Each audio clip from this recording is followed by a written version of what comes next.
Chilli powder అన్ని రకాల వంటలకు పచ్చళ్లకు సరైన chilli powder. No colour, no chemicals. నమస్కారం, welcome to I Dream. Dharma Margam with Vijitha కార్యక్రమానికి స్వాగతం. ప్రస్తుతం మనతో పాటు ఉన్నారు ప్రముఖ ఆధ్యాత్మికవేత్త, హనుమత్ మరియు శ్రీ విద్య ఉపాసకులు బ్రహ్మశ్రీ సిస్లా జయశంకర్ గారు. ఇప్పుడు గురుగారితో మాట్లాడి మరిన్ని విషయాలు తెలుసుకుందాం. నమస్కారం గురుగారు. గురుగారు, సుదర్శన మాలా మంత్రం యొక్క విశిష్టత చాలా ఉంది అని చెప్పి వింటూ ఉంటాం, కానీ చాలా తక్కువగా వింటూ ఉంటాం ఈ మంత్రం గురించి. అసలు ఈ మంత్రం అంటే ఎవరు చేయాలి? ఆడవారు మగవారు ఎవరైనా చేయొచ్చా? దేని గురించి ఈ మంత్రాన్ని చేస్తారు? ఈ మంత్రం చేయాలంటే నియమాలు ఏమైనా పాటించాలా? ఈ విషయాలన్నీ కూడా వివరంగా తెలియజేయండి. తప్పకుండా. సుదర్శన మాలా మంత్రం అనేది చాలా అద్భుతమైన మంత్రం. సుదర్శనుడు విష్ణుమూర్తి చేతిలో ఉన్న చక్రతాళ్వార్ అంటారు. సుదర్శన చక్రం అన్కంట్రోలబుల్ పవర్. సుదర్శన మహాజ్వాల కోటి సూర్య సమప్రభ అజ్ఞానాంధస్య మే దేవ విష్ణు మార్గం ప్రదర్శయ. సుదర్శనుడు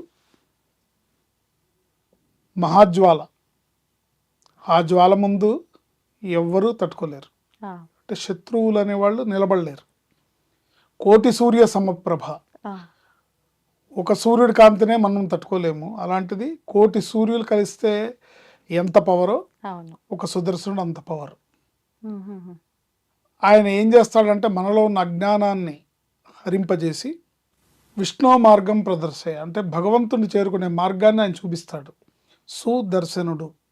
సు అంటే మంచి, దర్శనం అంటే దారి చూపించేది, మంచి మార్గాన్ని, మంచి దారిని, మంచిని చూపించేది. అనేక రకాల అర్థాలు ఉన్నాయి దానికి.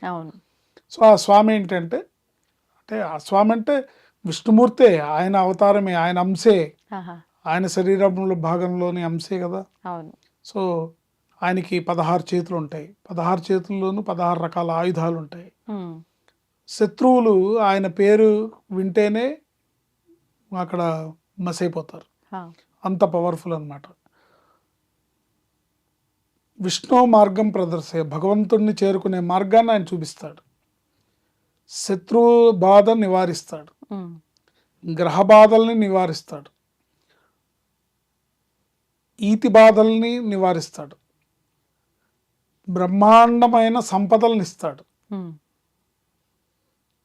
బ్రహ్మాండమైన సంపదలను ఇస్తాడు.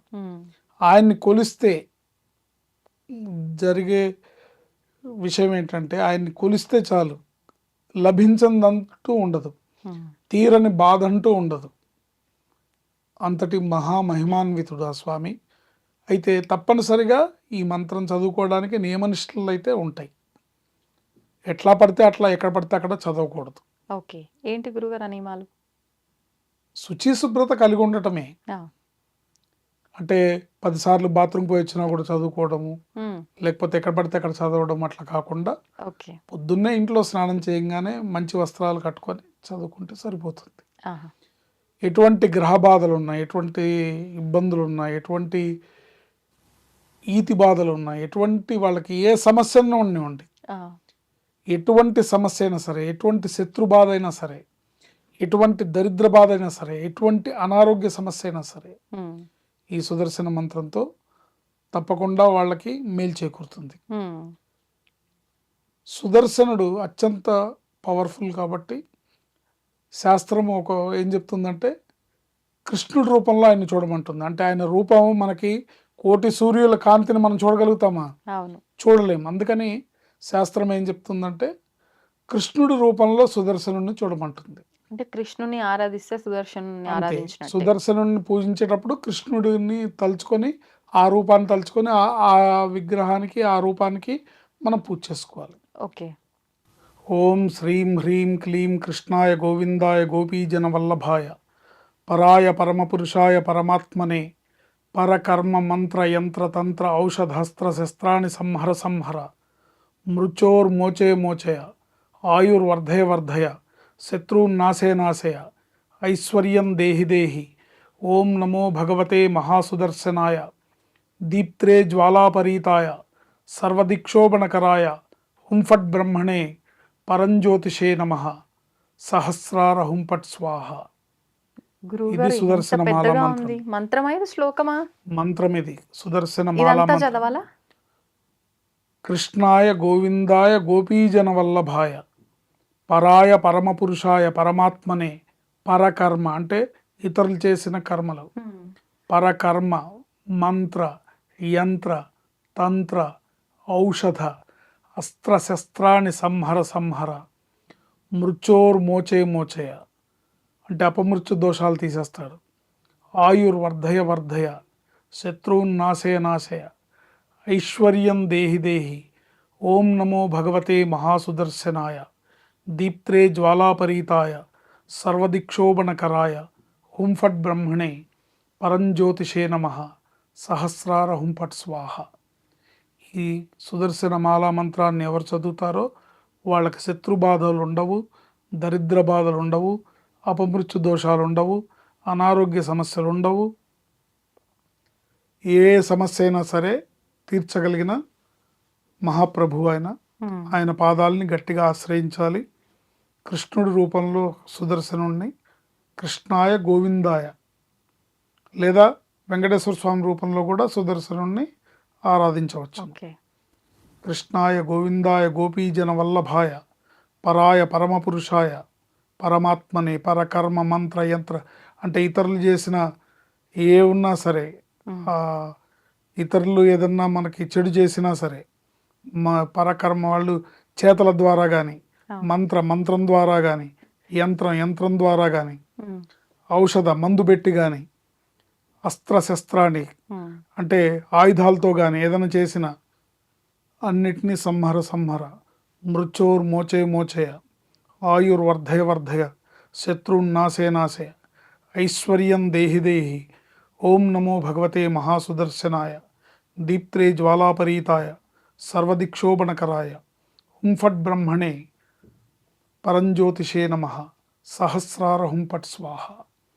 ఈ మంత్రాన్ని ఎవరైనా చదువుకోవచ్చు, ఎవరైనా చదువుకోవచ్చు. కానీ మనస్సు నిర్మలత్వం, ప్రశాంతత అంటే నీ బాధల్ని పోగొట్టుకోవడానికి చేయాలి, కానీ ఎదుటి వాళ్ళని ఏదో చేయాలని చేయకూడదు.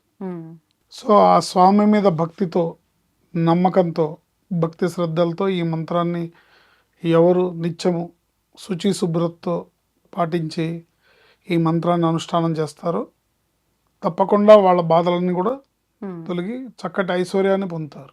గురుగారు ప్రతిరోజు చేసుకోవాలా, లేదంటే కొన్ని వారాల పాటు, రోజుల పాటు అలా ఏమైనా సంఖ్య పెట్టుకొని చేసుకోవాలంటారా? వాళ్ళ అవకాశము, వాళ్ళ అవసరాన్ని బట్టమ్మా. ఇబ్బంది ఎప్పుడు మనకి మన కష్టం ఎంత పెద్దగా ఉందో మన ప్రార్థన కూడా అంత బలంగా ఉండాలి. వాస్తవం. సో కష్టం లేదనుకోండి, రోజుకో 3 సార్లు 4 సార్లు అనుకుంటే సరిపోతుంది. అంటే ఏ కష్టం రాకుండా, ఎటువంటి ఇబ్బందులు రాకుండా ఇంట్లోంచి బయటకు వెళ్ళేటప్పుడు చదువుకొని వెళ్తే బాగుంటుంది. లేదు కష్టం ఉంది అన్నప్పుడు ఆ పలానా కష్టం గురించి సంకల్పం చేసి స్వామి నాకు ఈ కష్టాన్ని తీర్చు అని చెప్పి ఆయన్ని ప్రార్థించి ఈ శ్లోకాన్ని చదువుకోవడం వల్ల తప్పకుండా వాళ్ళు ఈ మంత్రాన్ని చదువుకోవడం ద్వారా ఎటువంటి ఆరోగ్య సమస్య అయినా, ఎటువంటి అపమృత్యు దోషమైనా, ఎటువంటి అనారోగ్య సమస్య అయినా, ఎటువంటి దరిద్ర బాధలు, ఇబ్బందులు, ఆర్థిక ఇబ్బందులు ఏమున్నా సరే అన్ని రకాలుగా కూడా ఈ స్వామి వాళ్ళని ఆ కష్టాల నుంచి బయటపడేస్తాడు. గురుగారు ఇప్పుడు అంటే మనం చదివేది మంత్రము అని అంటే అది నోటి ద్వారా మంత్రాన్ని జపిస్తున్నాం, కానీ మనం ఆరాధన అయితే చేయట్లేదు. కాబట్టి అంటే ఆహారం, ఎటువంటి ఆహారం తీసుకున్నా కూడా ఈ మంత్రాన్ని మనం లేదమ్మా, లేదు. పొద్దున పూట ఆహారం తీసుకోకముందు స్నానం చేయగానే చేయాలి. ఓన్లీ మార్నింగ్ మాత్రమే. మార్నింగ్ పూట శుభ్రంగా స్నానం చేసిన తర్వాత చేసుకోవాలి. ఓకే, దానికి ఎవరైనా చేసుకోవచ్చు. సో అనుష్ఠాన పరులు ఉన్నారనుకోండి, వాళ్ళు ఎప్పుడైనా చేసుకోవచ్చు. ఆహార నియమాలు పాటించే వాళ్ళు, సాత్విక ఆహారాన్ని తీసుకునే వాళ్ళు, శుచి శుభ్రత పాటించే వాళ్ళు ఎప్పుడైనా చేసుకోవచ్చు.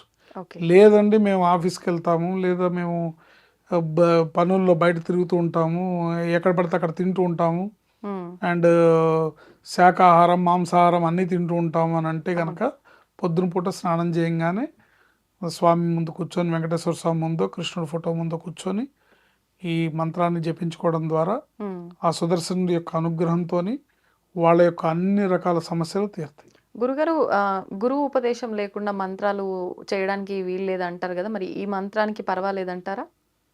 గురూపదేశం లేకుండా చేయకూడదు అనేది ఏంటంటే, గురూపదేశం ఉండాలి కంపల్సరిగా.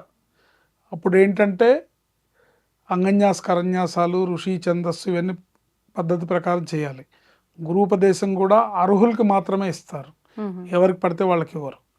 కాకపోతే ఇప్పుడున్న సమాజంలో మనుషులు తీవ్రమైన ఇబ్బందులు కష్టాలు పడుతున్నారు కాబట్టి ఇలాంటి మాలామంత్రం చేసుకోవచ్చు. దీన్ని అందరూ చేసుకోవచ్చు. కావాల్సింది ఏంటంటే భక్తి శ్రద్ధలు, శుచి శుభ్రత. భక్తి శ్రద్ధలు కావాలి, స్వామి యందు పరిపూర్ణమైన భక్తి కావాలి, పరిపూర్ణమైన విశ్వాసంతో చేయాలి.